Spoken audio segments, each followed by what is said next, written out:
সাত সমুদ্র ১৩ নদী সাঁতার কেটে পার হওয়ার স্বপ্ন দেখেছিলেন তিনি। তাই তো ব্যারিস্টার হবেন বলে বিলেতে গিয়েও হয়ে গিয়েছিলেন দীর্ঘ পথের সাঁতারু। মাত্র ১ বছরে পার করেছিলেন পাঁচটি সমুদ্র। সারা বিশ্ব অবাক হয়ে প্রবাদ প্রতিম এক বাঙালি সাঁতারুর জন্ম হতে দেখেছিল। তার পূর্বপুরুষদের কৃতিত্বকে টপকে তিনি যে স্বপ্নকে সত্যি করেছিলেন, চেয়েছিলেন বাঙালি ছেলেমেয়েদের মনেও সেই স্বপ্নকে জাগিয়ে তুলে তাদের অসম্ভবের অভিযাত্রী করে তুলতে। তিনি সাঁতারু মিহির সেন। কথায় বলে বামন হয়ে চাঁদ ধরতে যেও না, কিন্তু তবু চাঁদ যে ধরা যায় তা মিহির সেনই প্রমাণ করে দিয়েছিলেন। ১৯৩০ সালের ১৬ই নভেম্বর পুরুলিয়ার মানভূমে তার জন্ম। ৫ ভাই বোনের মধ্যে মিহির ছিলেন বড়। বাবা ডাক্তার রমেশ সেনগুপ্ত ছিলেন অত্যন্ত সজ্জন একজন মানুষ। ডাক্তার হলেও তার রোগীরা ছিলেন পুরুলিয়ার গ্রামের দরিদ্র মানুষজন। তাই তার ডাক্তারির ফি কখনোই বেশি হতে পারেনি। যা পেতেন সেই আয়ে সংসারের খরচ টানা যেত না। ফলে মিহিরের মা লীলাবতীকেও স্বামীর সঙ্গে হাত লাগাতে হয়েছিল সংসারে দুটো পয়সা আনার জন্য। বাড়িতে গরু, হাঁস, মুরগি এ সমস্ত পুষে গ্রামের লোকেদের দুধ ও ডিম বিক্রি করতেন তিনি। মায়ের সেই জেদ এবং কর্মঠ স্বভাবের ছাপ পড়েছিল মিহিরের চরিত্রে। বাড়ির বড় সন্তানকে ভালোভাবে মানুষ করে তুলতে সেন পরিবার পুরুলিয়া ছেড়ে ওড়িশার কটক শহরে চলে আসেন। মিহিরের বয়স তখন ৮। ছেলেবেলায় তিনি দুষ্টু ও দুরন্ত ছিলেন বলে জানিয়েছিলেন রমেশচন্দ্র সেনগুপ্ত। তার কথায়, মিহির আমার সিরিঞ্জ নিয়ে পাকা আমের ভেতর কুইনাইন ঢুকিয়ে বোনেদের খেতে দিত। তবে বুঝতেই পাচ্ছেন কিরকম ছিলেন মিহির বাবু। তবে ছাত্র হিসেবে মিহির মেধাবী ছিলেন। দারিদ্র্যের সঙ্গে লড়াই করে মাধ্যমিক পাশ করে উৎকল বিশ্ববিদ্যালয়ের অন্তর্গত ইয়ারভেন ল কলেজ থেকে আইন পাশ করেন মিহির। মিহিরের ইচ্ছে হয় বিলেতে গিয়ে ব্যারিস্টারি পড়ার, কিন্তু তার বাবার পক্ষে ছেলেকে বিলেত পাঠিয়ে পড়াশোনার খরচ জোগাড় করা অসম্ভব ছিল। ফলে মিহিরকেই চেষ্টা করতে হয় কোনোভাবে অর্থ জোগাড় করার। তার বয়স তখন ১৭। দেশ সদ্য স্বাধীন হয়েছে। প্রথমে তিনি বিখ্যাত ব্যক্তিদের সঙ্গে যোগাযোগের চেষ্টা শুরু করেন। রাজনীতিবিদ, সিনেমার তারকা, বড় ব্যবসায়ী কাউকেই বাদ দেননি তিনি, কিন্তু সাড়া পাননি কারোর কাছ থেকে। এমন সময় তিনি খবর পান ওড়িশার প্রথম মুখ্যমন্ত্রী বিজু পট্টনায়ক রাজ্যের তরুণ ছেলে মেয়েদের নানানভাবে সাহায্য করে থাকেন। মিহির শটান হাজির হয়ে যান তার কাছে, কিন্তু প্রথমে তাকেও হতাশ করেছিলেন মুখ্যমন্ত্রী। মিহির হার মানার মানুষ তো ছিলেন না, ছিলেন নাছোড়বান্দা। যেখানেই মুখ্যমন্ত্রী যান সেখানেই দেখা যায় মিহির তার আশেপাশে ঘুরঘুর করছে। আর শেষে বিরক্ত হয়ে বিজু পট্টনায়ক তার বাড়িতে আসতে বলেন মিহিরকে। তাকে একটি সুটকেস, ১০ পাউন্ড ও ইংল্যান্ডে যাওয়ার জাহাজের ৩য় শ্রেণীর একটি টিকিট ধরিয়ে দিয়ে হাঁপ ছেড়ে বাঁচেন তিনি। সালটা ১৯৫০।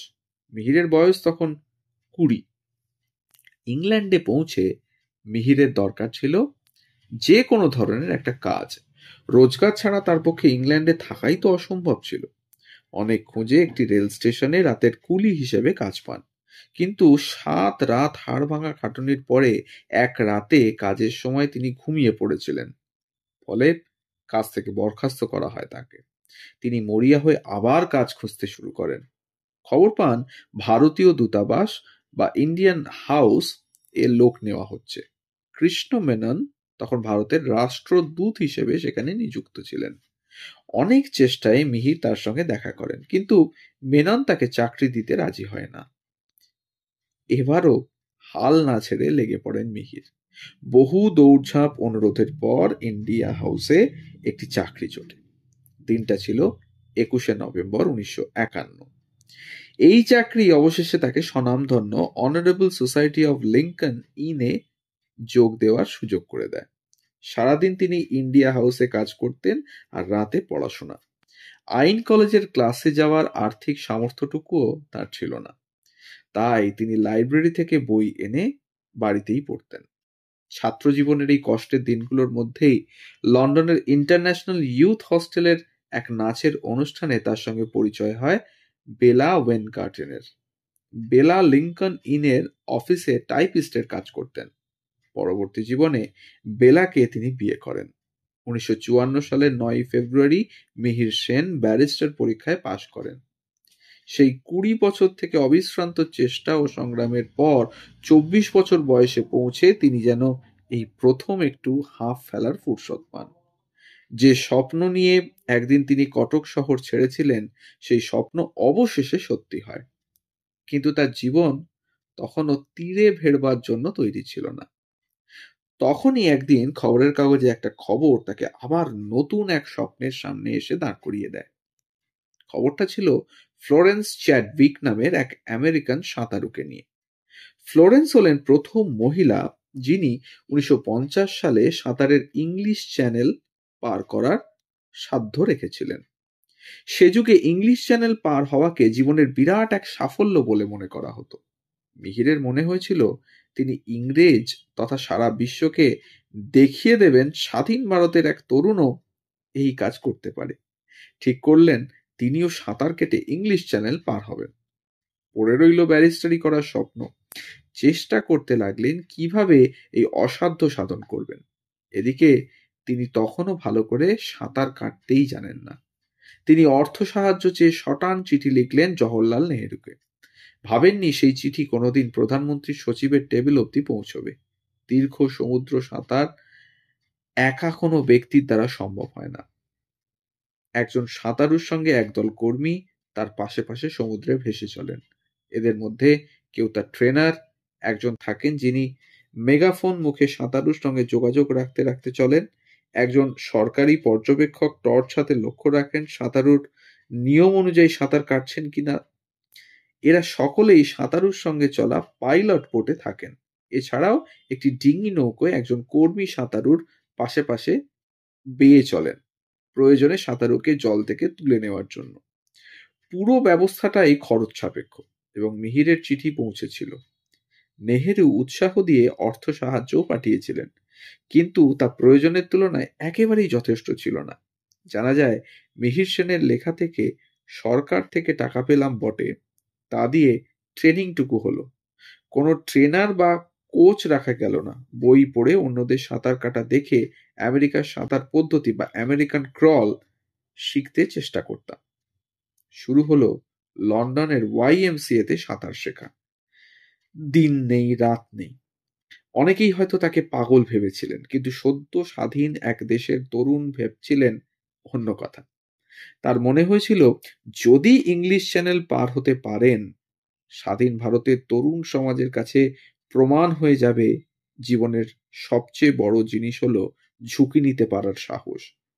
যে সাহস নতুন এক স্বাধীন দেশকে গড়ে তুলতে সাহায্য করবে। তবু কেবল ইচ্ছা শক্তির উপর ভর করে 1955 সালের 15ই আগস্ট ফ্রান্সের তীর থেকে ইংল্যান্ডের তীরের দিকে সাঁতার কাটতে শুরু করেন মিহির। কিন্তু 11.5 ঘন্টা সাঁতার কাটার পর তাকে থেমে যেতে হয়। ওই বছরেরই পরের মাসে 1/9/1955-তে তিনি আবার চেষ্টা করেন। 6.5 ঘন্টা সাঁতার কাটার পর তাকে আবারও রণে ভঙ্গ দিতে হয়েছিল। লিখেছেন, 12 ঘন্টা টানা সাঁতার কাটার পর আমি যখন ইংল্যান্ডের তীর থেকে মাত্র 2.5 মাইল দূরে এবং মনে হচ্ছে হয়তো এবার পেরে যাব, তখন হঠাৎ প্রচন্ড ঝড় উঠল আর চ্যানেলের জল খ্যাপা ষাঁড়ের মতো আচরণ করতে শুরু করলো। আমি পারলাম না। তবু মিহির হাল ছাড়েননি। পরের বছর 1956 সালের আগস্ট সেপ্টেম্বর মাসে 15 দিনের ব্যবধানে দুবার, 1957 সালে আরও দুবার চেষ্টা করেও ইংলিশ চ্যানেল পার হওয়া তার পক্ষে সম্ভব হয়নি। চ্যানেল সুইমিং অ্যাসোসিয়েশনের সদস্যরা মজা করে তাকে ডাকতেন প্ল্যাকিয়েস্ট সুইমার বলে। 1958 সালে আবার প্রস্তুতি নেন। সুবিধে ছিল তার শরীরের চামড়ার নিচে বডি ফ্যাটের মোটা আস্তরণ, যা দীর্ঘ পথে সাঁতারুদের সাঁতারের সময় সমুদ্রের জলের উষ্ণতা থেকে রক্ষা করে, শরীরকে চাঙ্গা রাখে আর শক্তি যোগায়। এবারে মিহির সেন ইংল্যান্ড থেকে ফ্রান্সের তীরে সাঁতার কেটে পৌঁছতে চেষ্টা করেন, কিন্তু সে পথ আরও শক্ত ছিল। তার ভাষায়, এতদিন আমি অপেক্ষাকৃত সহজ পথটিকে বেছে নিয়ে পার হতে চেষ্টা করেছিলাম, ফ্রান্স থেকে ইংল্যান্ড, কিন্তু এবার আমি উল্টো পথটা বেছে নিলাম। ইংল্যান্ড থেকে ফ্রান্সের তীরে পৌঁছানোটা বেশ কঠিন ছিল। 1958 সালের সেপ্টেম্বর মাসের 6 তারিখ 2.5 ঘন্টা সাঁতার কাটার পর থেমে যান মিহির। ঠিক 3 দিন পর 9 তারিখ আবার জলে নামেন এবং ফ্রান্সের তীরের কাছে সেন্ট মার্গারেট বের কাছে মাত্র 2 মাইল দূরে পৌঁছেও তাকে থামতে হয়েছিল। তীরে এসে তরি ডোবা আর কি। ফলে দ্বিগুণ প্রত্যয় মিহির ওই মাসেরই 27 তারিখ আবার ইংল্যান্ডের তীর থেকে আরো 80 জন সাঁতারুর সঙ্গে চ্যানেলের জলে নামেন।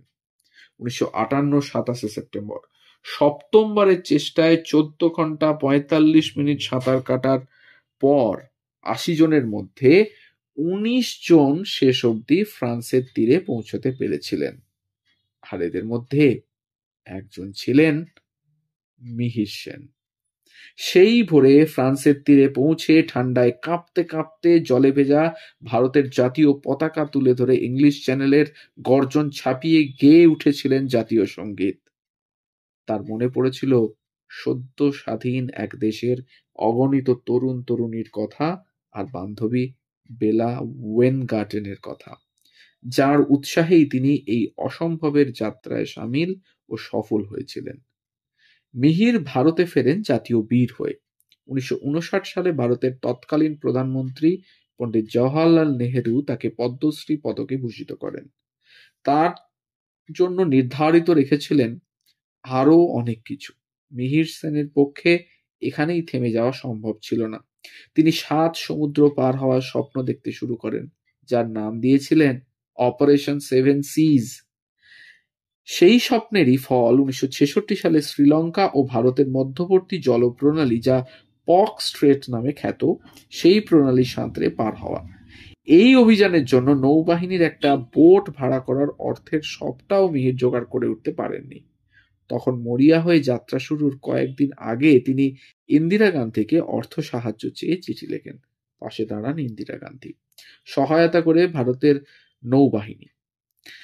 1966 সালে এই এক বছরে মিহির সেন একে একে অতিক্রম করেন পক প্রণালী, জিব্রাল্টার প্রণালী, ডারডেনেলস উপসাগর, বসফরাস প্রণালী ও পদ্মা চ্যানেল।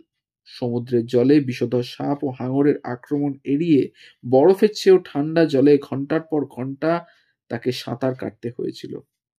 তার এই অবিশ্বাস্য সাফল্য গিনেস বুকে নথিবদ্ধ হয়ে আছে। 1967 সালে ভারত সরকার তাকে পদ্মভূষণ সম্মান দেয়। তার এই সাফল্যের কথা honourable society of Lincoln in এর ব্ল্যাক বুকে আজও নথিভুক্ত হয়ে আছে। এক বিরল সম্মান। অপারেশন 7 সিজের সাফল্যের পর মিহির হয়ে উঠেছিলেন দেশনায়ক। তাকে ভারতের যুব সম্প্রদায়ের কাছে আদর্শ হিসেবে তুলে ধরতে হতো। রেডিওতে কুইজ কন্টেস্ট তাকে নিয়ে প্রশ্ন থাকত। 1977 সালে রাজনৈতিক পালাবদলের সময় মিহির সেনের রাজ্যের বিধানসভা নির্বাচনে নির্দল প্রার্থী হিসেবেও দাঁড়িয়েছিলেন, যদিও জিততে পারেননি।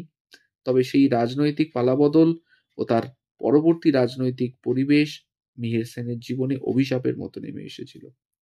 এক দেশনায়ক ও সফল বাঙালি উদ্যোগপতির সোনার সংসার ও প্রতিষ্ঠান জলে খাক হয়ে গিয়েছিল। তৎকালীন বামপন্থী শ্রমিক আন্দোলনের জাঁতাকলে পিষ্ট হয়েছিলেন। তৎকালীন বাম নেতৃবৃন্দ তাকে শ্রেণীশত্রু হিসেবেই কেবল চিনেছিলেন। ফলে জঙ্গি শ্রমিক ইউনিয়নের আন্দোলনের চাপে মিহির সেনের সিল্কের ব্যবসা প্রায় লাটে উঠে গিয়েছিল। মিহির সেন বলেছিলেন, আমি এইসব বিপজ্জনক সাঁতার অভিযান করেছিলাম খ্যাতি বা পুরস্কারের আশায় নয়। আমি কেবল পৃথিবীর মানুষকে এটাই বোঝাতে চেয়েছিলাম যে আমরা ভারতীয়রা আর ভীত নই, আমরাও পারি।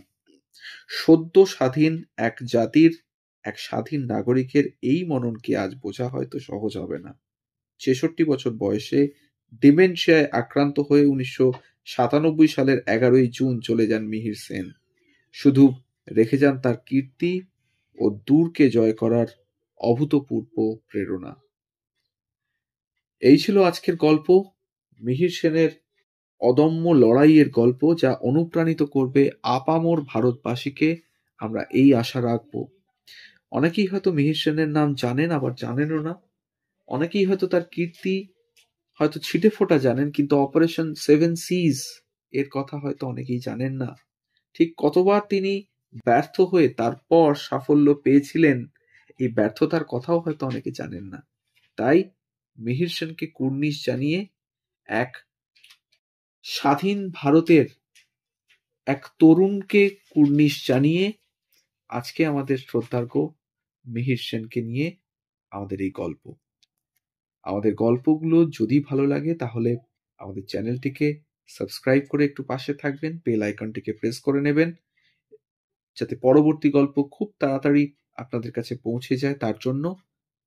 আর যদি এতটুকু ভালো লেগে থাকে তাহলে একটা কমেন্ট, লাইক আর একটু শেয়ার করে দেবেন কাছের মানুষদের সাথে, যাতে আমাদের গল্পগুলো বৃহৎ জনগণের কাছে পৌঁছে যায় তার জন্য।